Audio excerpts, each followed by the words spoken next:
একটু ঝড় কিংবা বৃষ্টি হলে আর রক্ষে নেই, তার আগেই যেন কোথাও উধাও হয়ে যায় বিদ্যুৎ।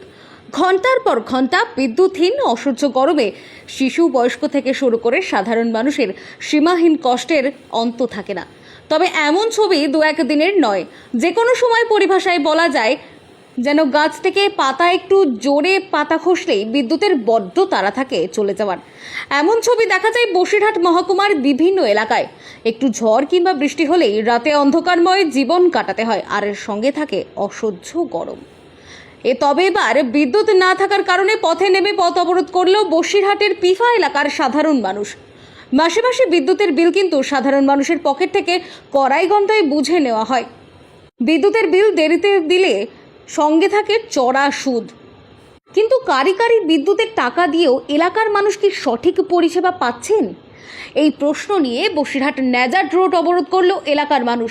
তাদের দাবি, বিদ্যুৎ এই সমস্যার সমাধান না করলে পথ অবরোধ উঠবে না। যদিও ঘটনাস্থলে পৌঁছায় পুলিশ এবং তাদের বুঝিয়ে অবরোধ তোলা হয়। এর আগে দীর্ঘদিন ধরে এখানে একটা যদি ব্যাংক ডাকে তবুও মৈত্রবাগান লাইন অফ করে দেয়।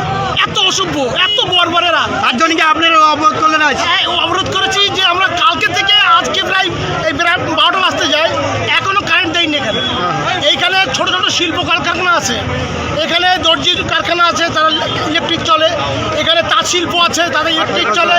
এবং কত সময় আর অবরোধ করলেন আপনারা? তো মানে কি দীর্ঘক্ষণ অবরোধ করো, যতক্ষণ পর্যন্ত এখানে সামান্য মেঘ হলে আমাদের এখানে কারেন্ট চলে যায়। সুন্দরবনে মেঘ হলে আমাদের এদিক লাইট অফ করে রাখে। আমাদের এই দাবি যতক্ষণ না মানবে ইলেকট্রিক অফিস, আমরা কোনো প্রকারে অবরোধ। কোন সাপ্লাই এটা হচ্ছে ইলেকট্রিক মৈত্রবাগান সাপ্লাই। কোথায় পদ অবরোধ করলেন আপনারা? এটা হচ্ছে পিপা বাজার।